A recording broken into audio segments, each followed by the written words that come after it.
second chapter of your Honeydew book, The Tsunami. Have you heard about tsunami? One of the uncontrolled, devastated natural disaster of the world. A tsunami is a series of waves generated in an ocean or sea due to earthquakes.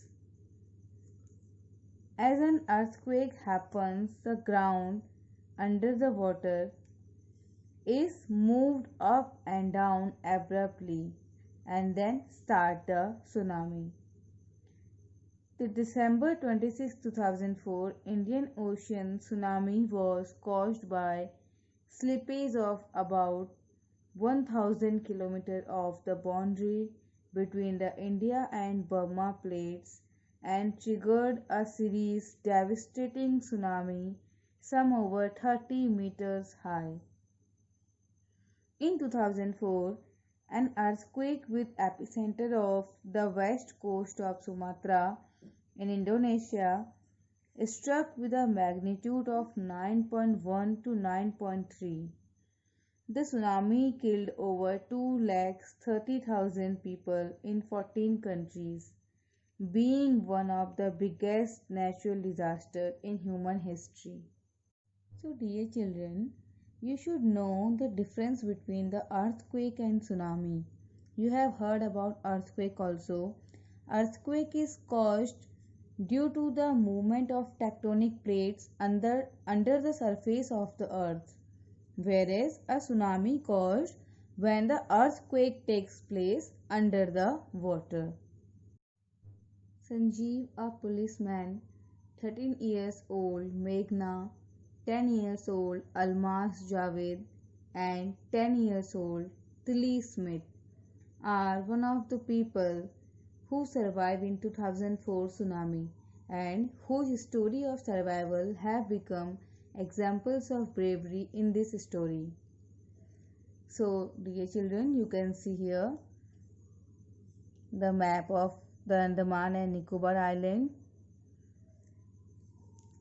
and here you can see the picture of tsunami struck land, and you can see the amount of water that flowed in the land carrying the car and the other objects flowing with it. You can well imagine what disaster faced by humans at this time. So let's start reading. A tsunami is a very large and powerful wave caused by earthquakes under the sea. On 26 December 2004, a tsunami hit Thailand and parts of India such as the Andaman and Nicobar Islands and the Tamil Nadu coast. Here are some stories of courage and survival. Did animals sense that a tsunami was coming? Some stories suggested that they did.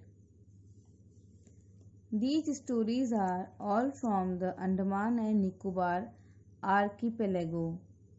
Ignatius was the manager of a cooperative society in Kachal. His wife woke him up at 6 a.m. because she felt an earthquake. Ignatius carefully took his television set off its table and put it down on the ground so that it would not fall and break. Then the family rushed out of the house.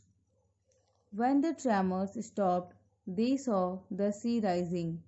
In the chaos and confusion, two of his children caught hold of the hands of their mother's father and mother's brother and rushed in the opposite direction. He never saw them again. His wife was also swept away. Only the three other children who came with him were saved. Sanjeev was a policeman serving in the Kachal Island of the Nicobar group of islands. He somehow managed to save himself, his wife, and his baby daughter from the waves. But then he heard cries for help from the wife of John, the guest house cook. Sanjeev jumped into the water to rescue her, but they were both swept away. 13-year-old Meghna was swept away along with her parents and 77 other people.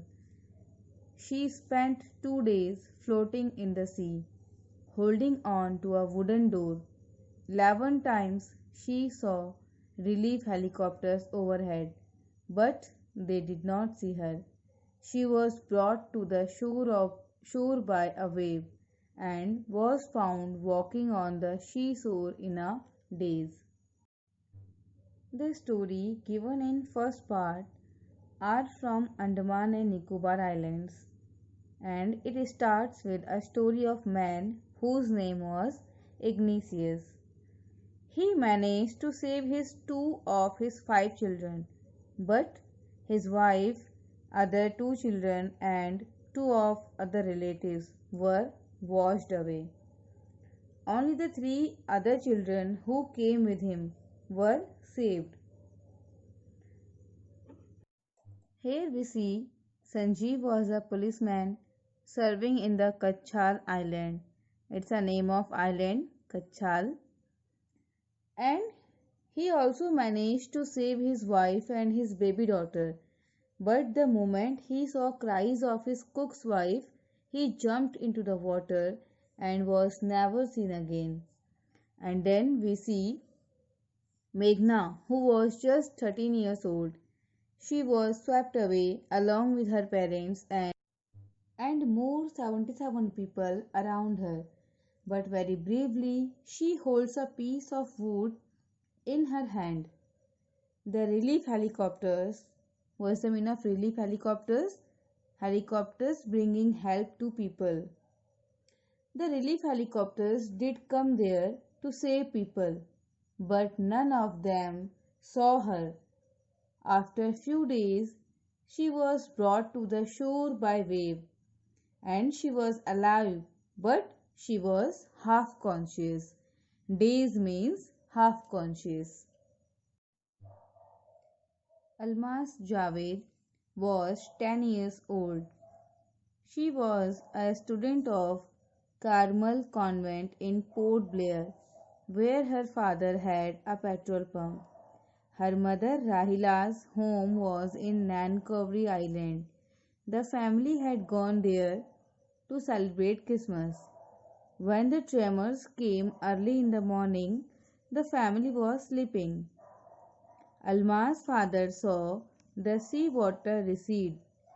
He understood that the water would come rushing back with great force. He woke everyone up and tried to rush them to a safer place. As they ran, her grandfather was hit on the head by something and he fell down. Her father rushed to help him. Then came the first giant wave, then swept both of them away. Alma's mother and aunts stood clinging to the leaves of a coconut tree. Calling out to her, a wave uprooted the tree and they too were washed away. Alma saw a log of wood floating. She climbed on to it. Then she fainted. When she woke up, she was in a hospital in Kamorta.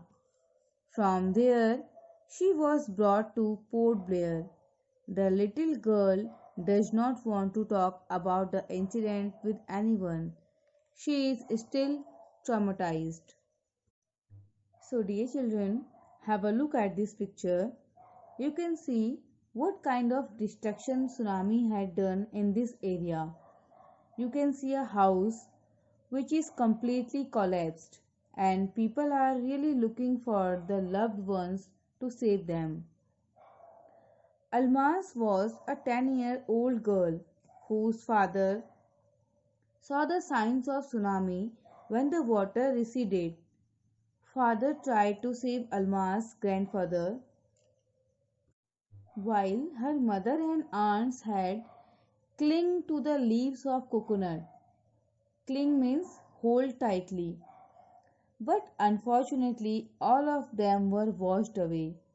Almas was alive, and when she came to senses After the short treatment in hospital, she was greatly shocked and distressed. So, dear children, we read in this part of the lesson, these were the stories which happened in Andaman and Nicobar Islands, and we also saw the 3 or 4 people who bravely survived against the nature calamity, against the unfortunate incidents that happened with them. They are still living bravely. So, I hope you understand it. That's all in this part of chapter. Meet you very soon with the next part. Till then, take care. Bye bye.